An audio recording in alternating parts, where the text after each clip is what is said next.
한 정부의 문재인 정부 전체에 대한 정책에 대한 평가를 보면은 그래도 복지 분야는 이 보건복지 분야는 그런 대로 어느 어떤 분야보다 비교적 좋은 걸로 그렇게 나타나 있습니다. 국민들이 평가하게 되고 물론 뭐 절대적으로 볼 때는 아직 위험한 것들이 많이 있지만 뭐 그럼에도 다른 분야에 비교해서 상대적으로 그래도 어느 정도는 괜찮은 걸로 그렇게 있습니다. 있지만은 오늘 또 두 분의 그 발제에 대한 여러 가지 토론도 나오고 논바와 같이 지금 뭐 전체적으로 본다면은 대체적으로 크게 보면 한 세 가지 정도를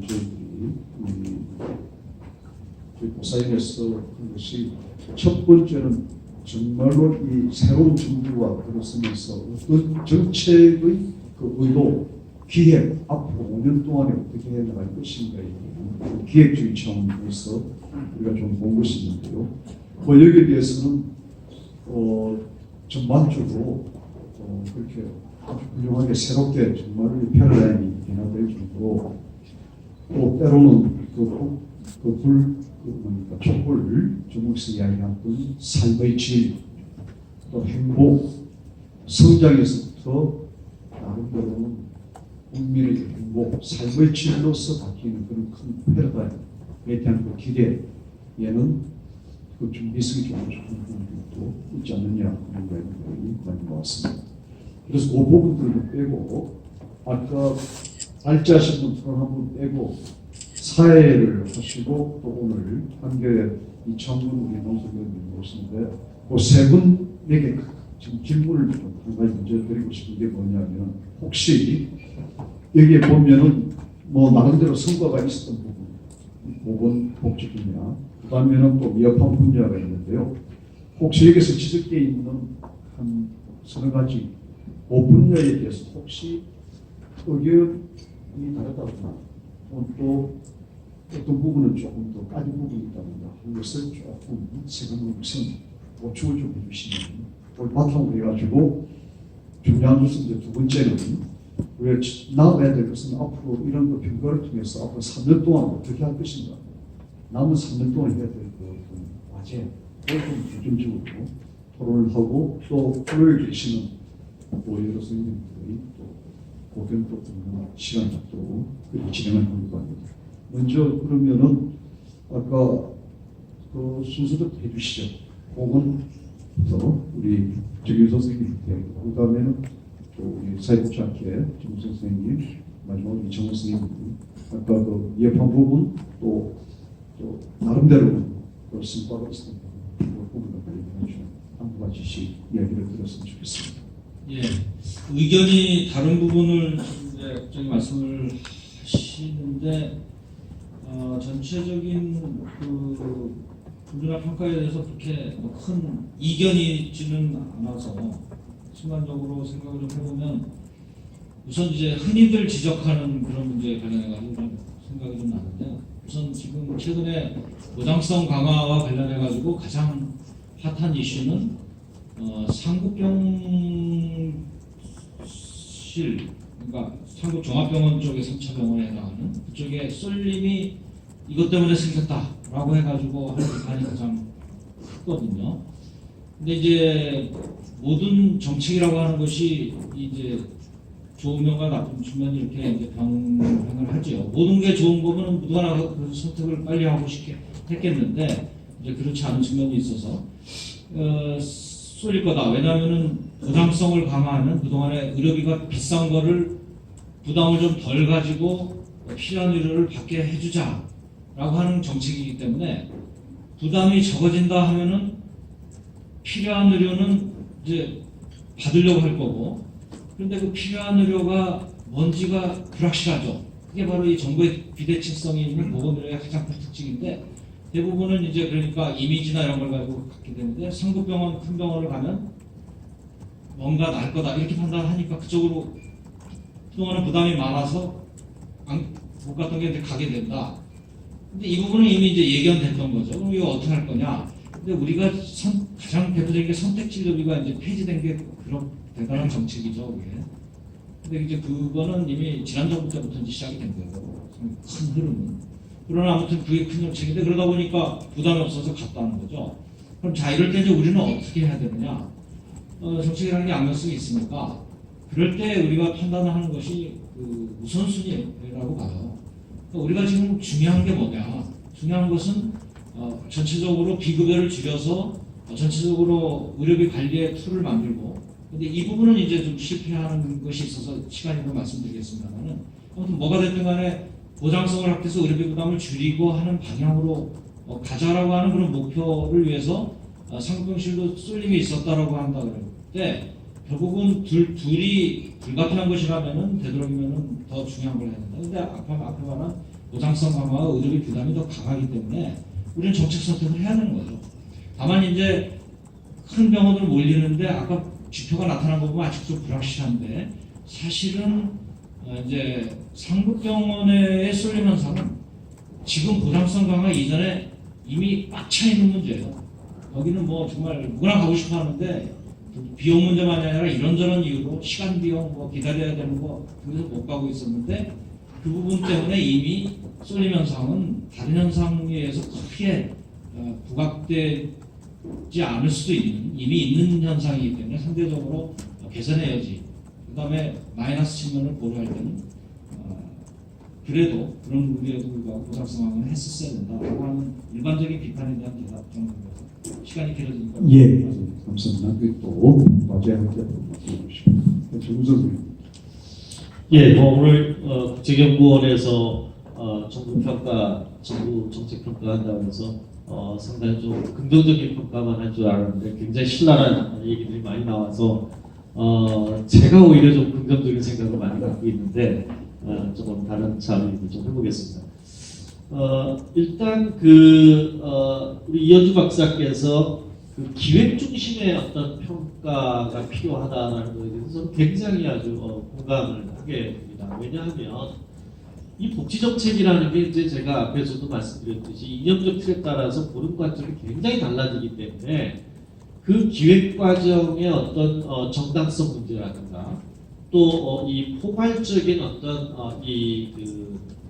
급여 시스템을 만들기 위해서는 아주 치밀한 기획이 필요한 게 사실이죠. 그렇지만 현 정부의 어떤 이 출연 과정에서 그 준비가 굉장히 미흡했던 점을 우리가 고려한다면 그럼에도 불구하고 준비 기간이 짧았지만 방향성은 그래도 어느 정도 좀 제대로 잡았지 않는가 하는 부분에 대해서 저는 굉장히 후한 점수를 주고 싶은 겁니다. 그러니까 방향성이라는 게 이제 그 보편성 부분으로 가는 부분에 대해서 이제 어느 정도 틀은 잡았지 않느냐 하는 그런 부분인 겁니다. 그것에 대해서도 물론 이제 논란은 많이 있을 수 있지만 지금 앞에서 열거한 여러 가지 내용들이 방향성은 잡았는데 디테일에서나 아니면 충분성 부분에서 이제 굉장히 미흡한 것이죠. 그러니까 충분성 부분에 있어서는 이제 재정과 이게 결합이 되는 문제이기 때문에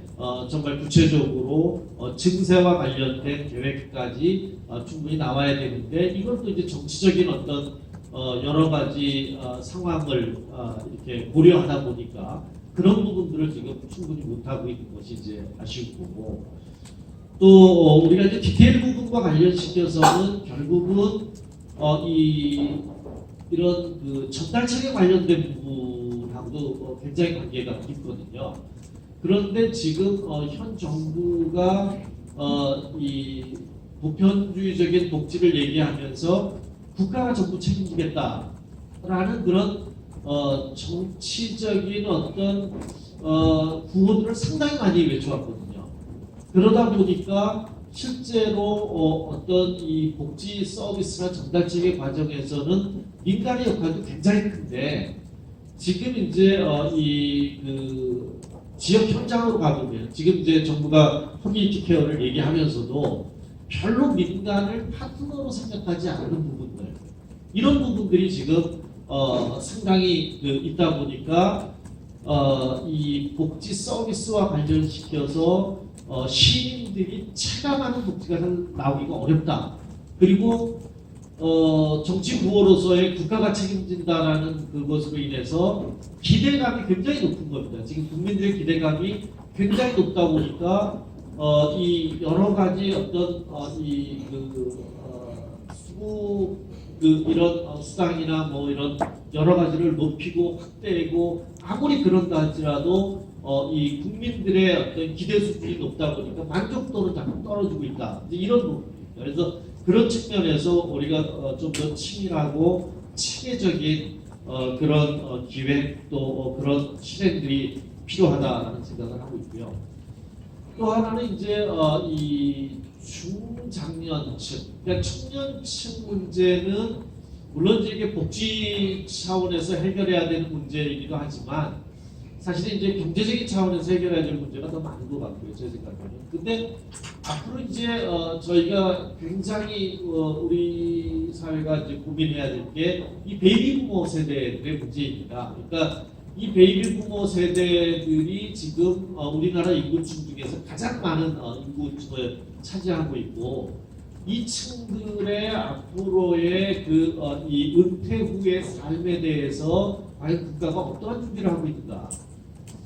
이런 문제에 대해서 상당히 지금 소홀하고 있거든요. 그래서 그런 측면에서도 좀 더 우리가 체계적이고 치밀한 기획을 좀 해서 우리 사회에서 어떤 복지 만족도가 좀 높일 수 있는 그런 방향들이 좀 만들어야 되지 않을까. 이게 물론 돌봄 서비스 관련된 것도 많이 말씀하셨지만은 이제 그런 문제와 관련시켜서도 과연 이걸 다 국가가 다 할 수 있는 문제가 오히려 민간과의 어떻게 연계하는 문제 이런 문제에 대해서 좀 더 체계적인 고민을 해야 되지 않을까. 특히 이제 이 사회서비스원 아까 이제 잘 지적해 주셨다고 생각을 하는데 이 사회서비스원도 던져만 놨지 그것에 대한 구체적인 예산도 없고 구체적인 어떤 방향성도 초기에 계획했던 거하고 자꾸 지금 달라지고 있는 이런 부분들이 이런 이 실제로 전달 체계 부분에 있어서는 이 구체적인 계획도 없고 또 앞으로 실행 과정에서도 시행착오가 앞으로도 많이 생길 것 같다라는 측면에 있어서는 조금 아쉬운 부분이 있다라는 생각입니다. 예, 감사합니다. 이창호 선생님. 네, 한글의 신문 이창원입니다.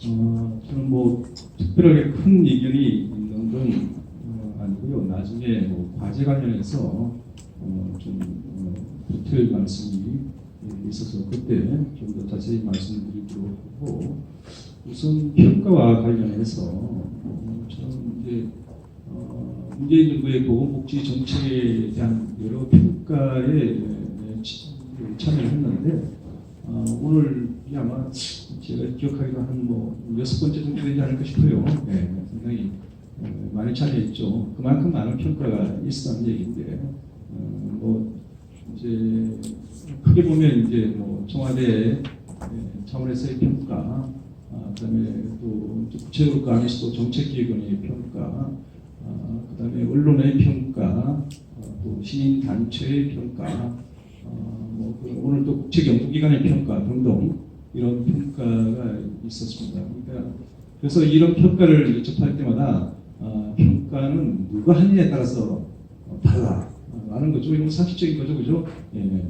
아무래도 이제 정부가 하면 국정 추진 실적을 중심으로 평가를 하게 되고 국정 수행률이 얼마인지 뭐 이런 것에 주목을 하게 될 텐데 이런 평가를 보면서 느끼는 몇 가지 포인트가 있는데 첫째 평가가 상당히 이제 자의적일 수 있다는 측면 하나 있고 두 번째는 상당히 파편적이고 분절적이다 평가가.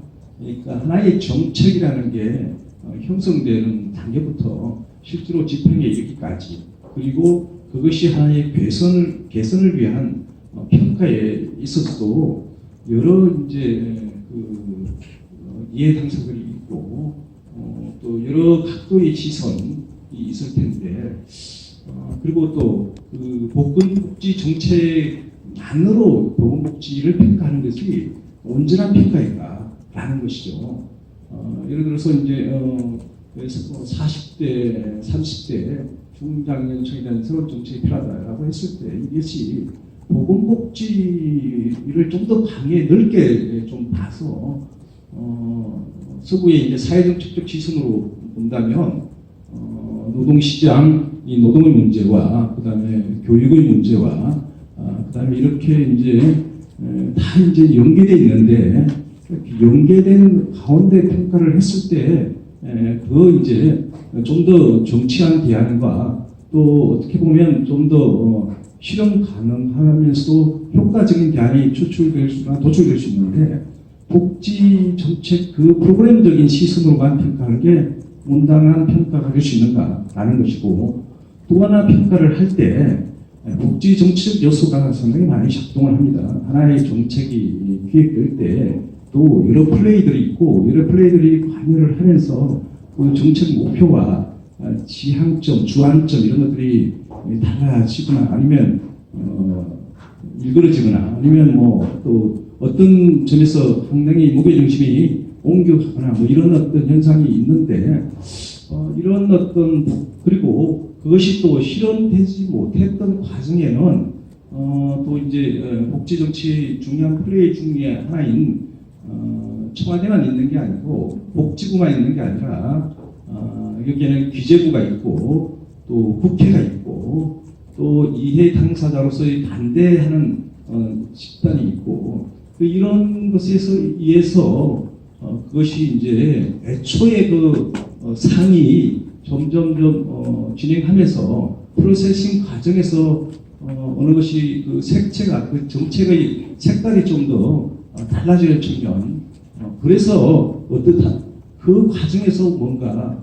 어떤 식으로 이제 바뀌어지는가라는 부분이라든가 아니면 그 지금 문재인 정부 2년밖에 안 됐기 때문에 결과를 볼 수 없다 하더라도 좀 더 가장 그래도 효과적인 평가 방법은 뭔가 좀 더 객관적인 평가 방법 좀 더 사회적 컨센서스를 이루는 평가 방법은 어떤 게 있는가 그래서 좀 아까 뭐 이념적으로 시선에 따라서 극과 극이라고 했지만은 그런 측면도 있지만은 그럼에도 불구하고 시민의 실질적인 삶의 질을 얼마나 나아지게 했느냐라는 것이 객관적으로 아직 도출되기 어려운 어떤 이년의 어떤 데이터 지체가 있다면 정성평가라든가 어쨌든 평가에 대한 좀 더 객관적인 방법에 대한 고민도 좀 많이 필요하겠다. 그래서 평가에 대해서 좀 더 실질적으로 뭔가를 좀 개선할 수 있고 실제로 문제의 핵심을 포착할 수 있는